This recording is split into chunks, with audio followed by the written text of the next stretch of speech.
Hey guys, welcome to Outlaw Edge Blade Works. Um, so I'm working on my planishing hammer. I'm building some panels for the Unabomber, the truck that we're doing. And this die that I have for my planishing hammer, the radius is just too big. I need something flat, so I started building this. And I had some tooling at the house, my little garage at the house, that was kind of screwed up. So I cut this and cleaned it up, and took my Rolex disc and smoothed it out a little bit. And then now I'm at my girlfriend's shop, and I'm gonna cut this down on the lathe. And I figured I'd show you what I was doing. And then so this is the small lathe here, and this is an old Atlas, which is awesome. It's an amazing little lathe. And I mean, this thing's probably from the 30s or 40s or something. I don't know. It's really old. And then you can kind of see all the old tooling on the wall and whatever. And then this is the big monster. What's that? What is it? A Casey, or no? It's a FC Satterley, something like that. Really cool little lathe though. This thing, I use it all the time. I love it. Thing's fun to use.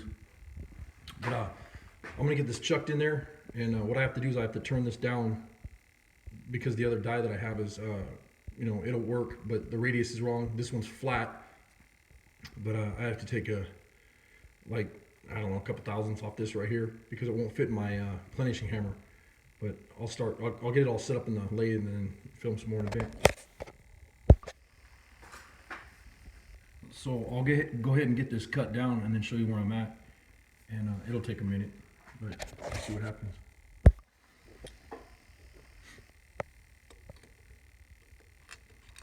Still gotta cut a little bit more. Maybe one more pass. Let's see what happens. Let's see if I can do this one-handed.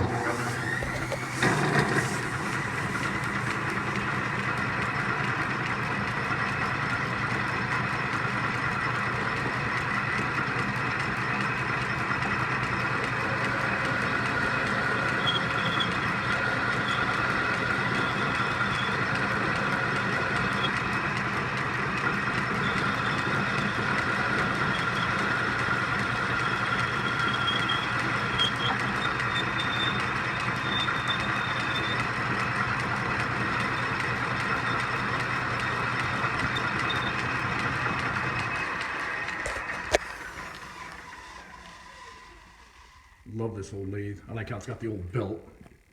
So I'm standing in a machine shop that was here since the 1940s, and like I said, this is my girlfriend's hot rod shop, and it's just fun. I come down here and use the tools all the time when I'm working at home doing stuff on my cars. Come down here and make things. Couple more passes. It's getting there. Make sure you guys wear safety glasses if you're doing these, working on a lathe too, because metal's flying all over the place.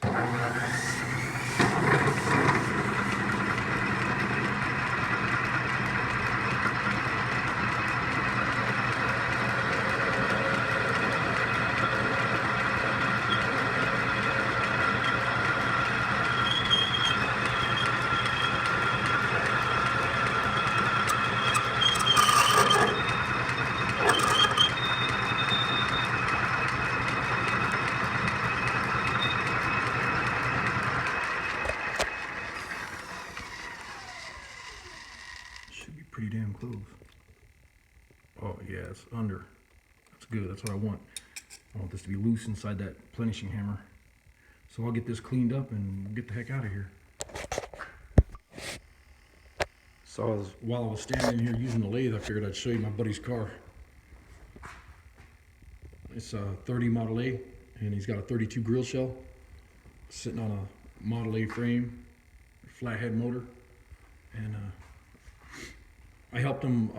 This cowl wasn't even on the car, and I made this out of three different cowls. This is a gas tank from another car, and then you can't see, but behind this chrome strip, I took this whole cowl right here and it was folded in half, and I think it came out of the woods or something. It was junk, and we hammered it all out and put it back together, and then I welded it behind that chrome strip so you can't ever tell the car was ever cut in half.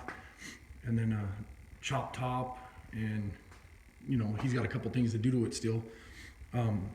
I built the motor mounts and got the motor sitting in it. And we're putting a 5-speed Chevy S10 transmission in it, and then it's got a Super Bell dropped axle in the front, newer style dropped axle. And then we made these right here. We bent these with a torch and got them all set up, and then built the you know, all the rods and everything on this. And it's got a 40 Chevy steering box, but it's gonna be a cool little car. And then it's got a rumble seat right here where you could flip the, you know, you could flip this up, and eventually that'll be a seat where the kids can sit back here and talk through the back window. And of course there's no floors in it right now, so but that'll be pretty cool. It'll be a nice little car. Figured I'd show you that while I was right here working in the garage. So this is what I wanted it to be like, and this is how it turned out, and it's awesome. If you sit them next to each other, this is the shank is the same size now, so that's what I needed. But the reason I did this video is I figured I'd show you guys what I do, like on the weekends and stuff like that. And it's a Sunday right now, and I came down here to mess around at the shop, get some stuff done, working on some of my projects, trying to get some stuff caught up, and figured I'd share with you guys. Anyways, hope I didn't bore you. Thanks for watching.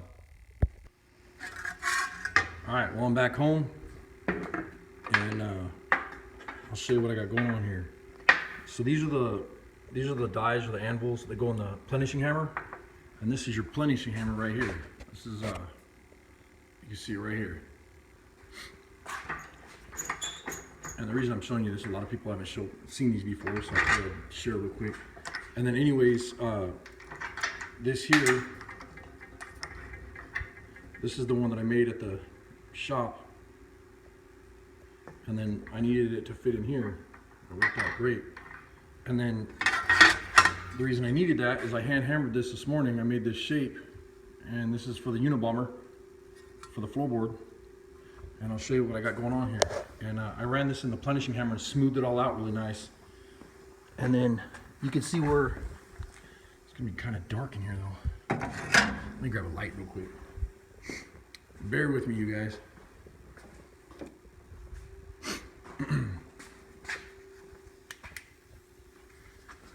So what I'm working on right now is at this corner. Let me get another light. All right, so I got some light in here now, and I'm in the corner of the cab in the Unabomber, and this is the piece that I'm building right now. You can see that there's a body line that goes like this, and so I'll get this all cut out and get this welded in. And you can see the piece that's gonna mimic that. And that piece is gonna go right in here, and then when I push on it, it'll flex and go to where it needs to go. And then I got this piece all put in. Still have some welding to do, but I'm gonna weld this with my TIG welder. I welded that piece in there, and then all these pieces I made, I got this all welded in, all these corners, and then everything's got to be finish welded. But like I said, I'll do that with my TIG welder. But I appreciate you guys joining me on my little project. Sorry about all the lousy camera work. Thanks for watching.